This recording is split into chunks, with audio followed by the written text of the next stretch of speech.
Hello guys, thanks very much for watching my videos. This will be a quick video and I'm making it actually at the behest of the request of one of the subscribers who asked me to talk a little bit more about what I believe.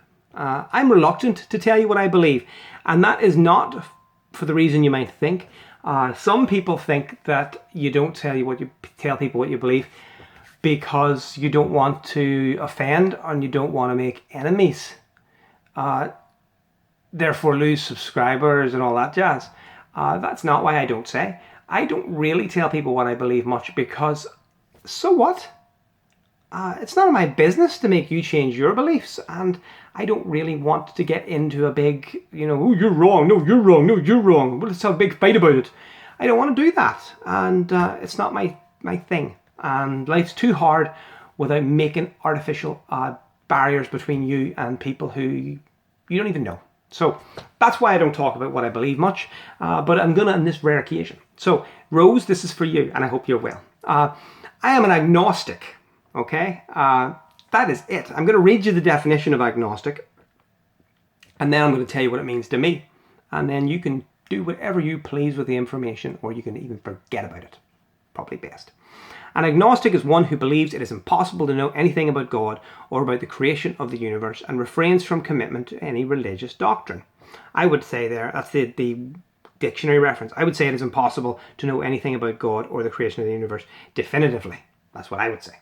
But what does it mean to me? It means that I like to sit on the fence. I've said this once before in a shorter video.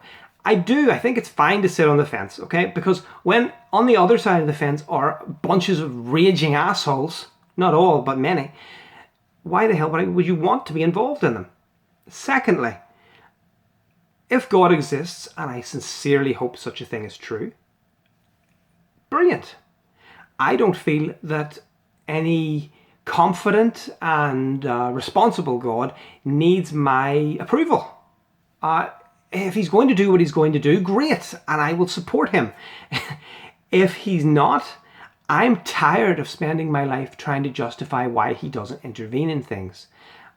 Like you who left the Jehovah's Witnesses, if you're a person who's left a cult, if you're a person who's left a religion, and you were really dedicated, like I was really a believer, if you're one of those people, then what you've probably got in your head, like I had, is this real desire to say, why is this happening? What's the truth? Let's get the right teaching. And I remember I said those words, and when I left the Witnesses, after a few years of being scared of churches, then I thought, no, I'm diving in, both feet. I'm going to find a church, and I'm going to find the right teaching.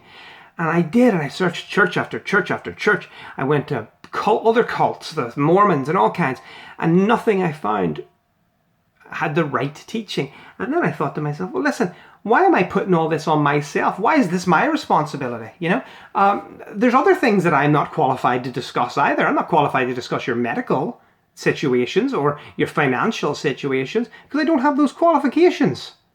Nor do I have the qualification, it seems, to find the right teaching. And I'm going to tell you out loud, I don't think anyone does, because there's no such thing as the right teaching. There's only decent people struggling through as best they can. With that in mind, I don't agree with atheism, simply because I think it's so grumpy. It's so, oh, you believers. Why? Why do you have to be so mean? Why you gotta be so rude? I don't get it. I just don't think there's any point, okay? That said, I'm not saying that you have to believe like me. You don't. I think agnosticism is awesome because it just says, yeah, really good for you. If you believe in it, brilliant. I hope it works for you. It used to work for me for a while, then it stopped working for me. One of the reasons it stopped working for me, to be very candid, is my wife and I lost our first child. And I remember not at the time, I wasn't thinking, oh, why did it all happen to me? That's so sad. I didn't feel that way. What I thought was, you fucking hypocrite, Neil. You have spent years saying, oh, God's great, God's blessing us because everything was going well for you. But you were completely ignoring the people who were losing children, who were dying in wars, who were starving to death, who were getting diseases. And you were saying, oh, God's got a plan. Don't worry, it's all fine for you. Don't worry, it's all going to be okay. And then when bad things happened, then I thought to myself, I have been so selfish to ignore their suffering. And it took my own suffering to go, holy crap, what an idiot I've been. That said, it didn't make me become an atheist. You can't disprove God. Why would you try? It's not worth your time. If you're Jehovah's Witness, if you're a cult member, I already said, you're probably struggling and you're saying to yourself, oh, let's get the right teaching. We need to please God. And I would say to you now that if you were to hold yourself to this high standard that you think God is holding you to, if in any other light, you would kill yourself.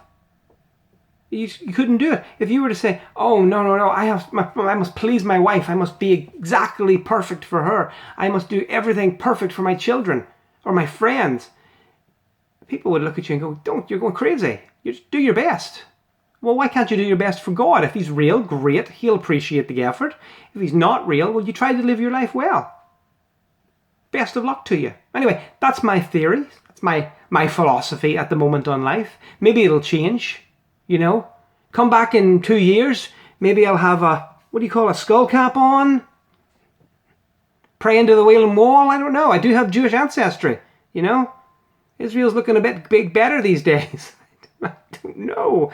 But all I can say is I don't think that you should get your panties in a bunch about the existence or lack of existence of a God. If you don't personally feel what the Mormons call the burning in the bosom. If you don't really feel this great... Sorry, I'm playing with my kids' Lego while we talk to you. Look at that. It's Aquaman on an alligator. My kids are awesome. If you don't really feel it in your heart like you used to, or maybe you want to, maybe it's not you. Maybe it's not you. Maybe it's God. So anyway, guys, I hope you enjoyed the video. I hope it gave you something to think about. Rose, don't go so hard on yourself. Honestly, you're a lovely person. Take care. Bye-bye.